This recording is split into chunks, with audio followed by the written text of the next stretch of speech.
பேர் ராமலிங்கம். வேசால்படி சத்தியமூர்த்தி நகர்லேருந்து வரேன். எனக்கு வீசிங் ப்ராப்ளம் வந்து 10 வருஷமாக ரொம்ப நடக்க முடியாமல், பேசுனா கூட பேச்சு கூட அவ்வளோ சீக்கிரத்தில் வராது. இடிக்கும் பேசுனா கூட இரும்புல மூச்சு வாங்கும், பேசும்போது குளிக்கிறது சிரமம், சாப்பாடு கூட சாப்பிட்றது கூட ரொம்ப சாப்பிட முடியல. லோடு மேனாங்க, ராட் செட்டில் லோடு ஏற்றுறது இறக்குறது. இப்போ எந்த வேலையும் செய்ய முடியாத வீட்டில் தான் இருக்கேன்.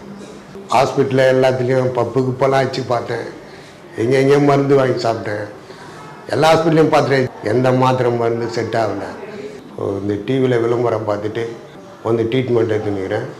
2 மாதமாக சாப்பிட்ற மருந்து. அந்த மூச்சு திணறலாம் இல்லை, நல்லா நார்மலாக குளிக்கிறேன், சாப்பாடு சாப்பிட்றேன். நல்லா வரதுக்கு முன்னாடி பப்பு வச்சுக்கின்னு இந்த மூச்சு இது வாங்கிறது அதெல்லாம் உரிகிற மாத்திரைலாம் பாட்டுருந்தேன். இப்போ வந்த 2 மாதத்துலேருந்து அதெல்லாம் எதுவுமே யூஸ் பண்ணுறதில்ல. பெரியவங்க கொடுக்குற மருந்து தான் யூஸ் பண்ணுறேன். நீங்கள் 2 மாதமாக சாப்பிட்டதுலேருந்து மூச்சு திணறலாம் இல்லாத நார்மலாக இருக்குது உடம்பு. கொஞ்சம் பசி எடுத்து சாப்பிட்றேன், நல்லா தூக்கம் வருது. முன்னோட நல்லா இருக்கிறேன். ஆர்ஜிஆர் ஹாஸ்பிட்டலுக்கு ரொம்ப நன்றி.